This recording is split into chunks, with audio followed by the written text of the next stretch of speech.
empilweni nje uNkulunkulu nawukhuluma usuwenzile ukwenza kwakho ukuloko ukukhulumile nje.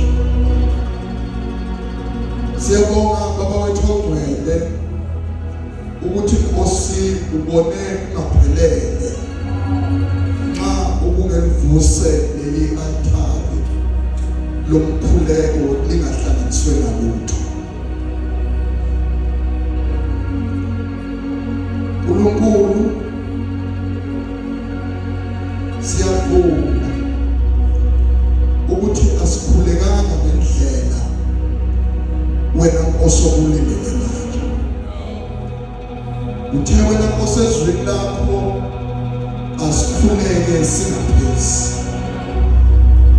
Kodwa uNkulunkulu khona la esifike khona kufanele ngabe siyakhuleka sayithola sesikhuluma okungafanele nasendaweni engafanele. Baba siyabonga ukuthi uNkulunkulu oqonda ukwakha kwethu sekude.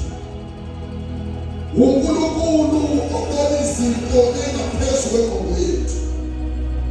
uNkulunkulu ofika esiphethweni isiphetho esingakabikho. Siyabonga uNkulunkulu ethongwele.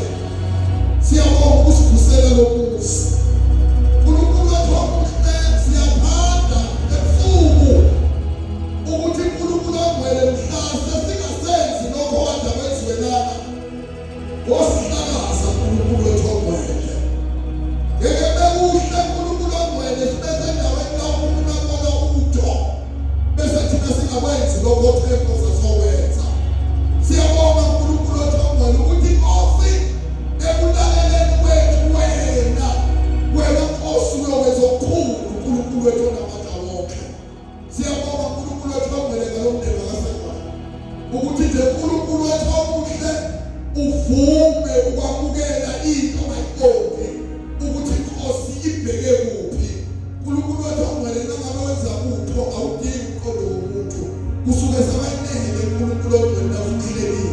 Siyabonga uNkulunkulu ongcwele ukusivusela i-althari lomkhuleko. Siyabonga uNkulunkulu ongcwele ukusivusela indlu yempendulo. Siyabonga uNkulunkulu ongcwele ukusivusela la Nkosi esiyothi naso sinyathele khona uNkulunkulu wethu ongcwele noma amazwi ethu engaphumanga kodwa ukunyathela kwethu uNkulunkulu ongcwele uhlangene nomhlabathi waseThawa yonke into elithi Nkosi yami iguqulwe.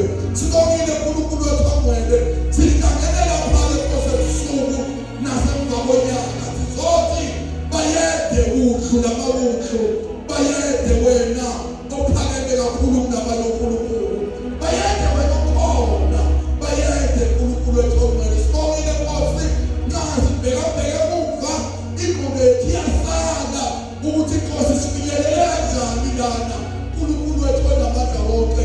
Siyabonga Nkosi ukuthi esibonileyo kuncane kulokho sazokwenza uNkulunkulu wethu omuhle.